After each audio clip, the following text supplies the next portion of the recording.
he was a super genius, mastermind. I asked him if they could spell the word doofus. Why did you think he was a doofus? Because he's a doofus.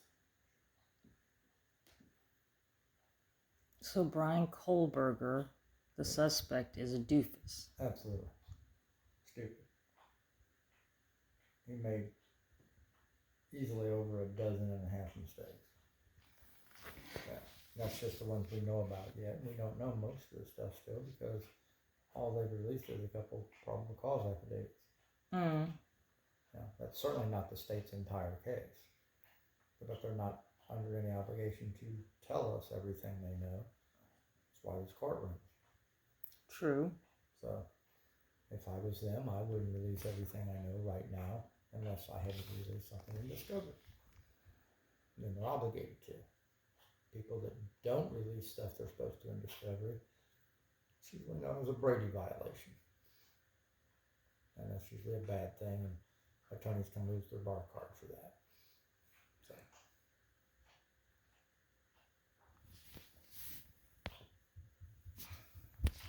So.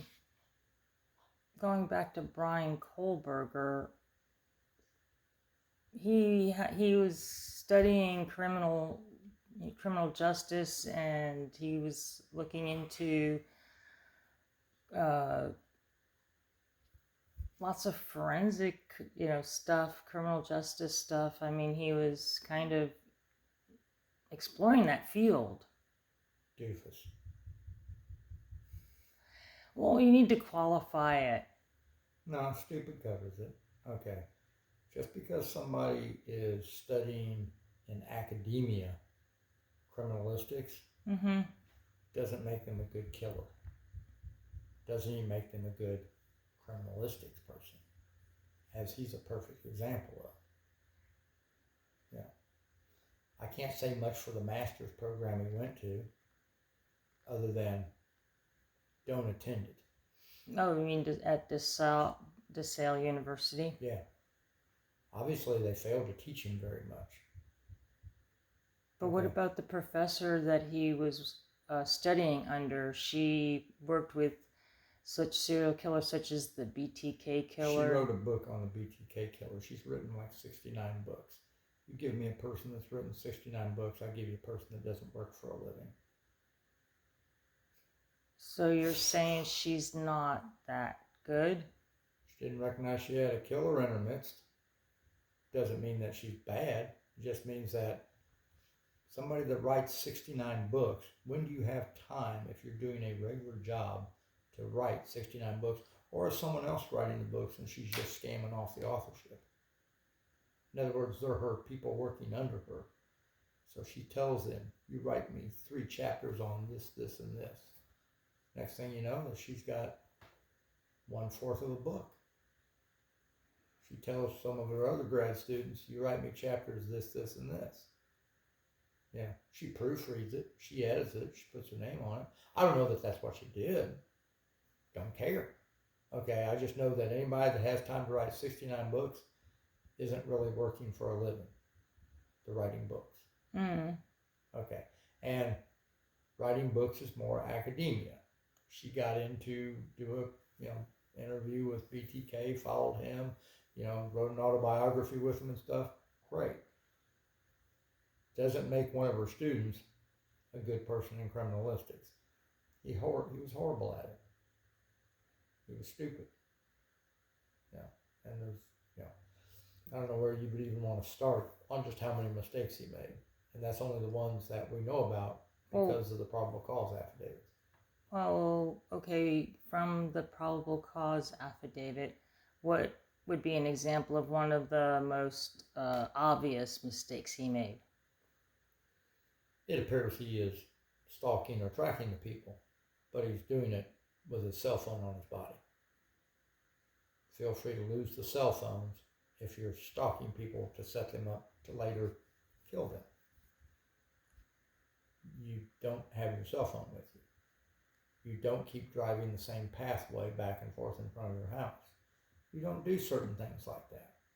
Find a different car, lose cell phone, leave it at a fixed location somewhere else, There's plenty of things you can do so that suspicion just doesn't keep coming back to Brian.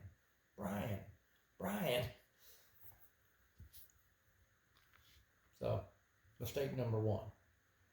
He's gathering intelligence about the people who may be his targets. But he does it while he's carrying his cell phone and driving his car and driving back and forth in the same location. Okay. Obviously, he didn't learn anything about phones pinging off cell towers and knowing his location at any point. The police certainly know every place he's been, i.e. his phone has been. And so unless he loans his phone, of which, how many people do you know that loan their phones to people and go, oh yeah, just get back to me next month or whatever, I'm good. Right. No, the phone that might as well be surgically sewn onto a portion of their body. That's how intimate they are with their phones. So, a really bad thing to do. Not right at all. Let's see, what else did he do that was really smart? Oh, reached out and made contact with the targets. Don't know which ones of those communicated that to other people. I mean, or maybe nobody communicated it because it just didn't seem that weird. Sounds like he's kind of a weird guy, though. So I imagine if he hit on one of the girls or something, they probably made a nonchalant comment to somebody and brushed him off. For somebody that did surveillance, he picked a house with 6 people in it.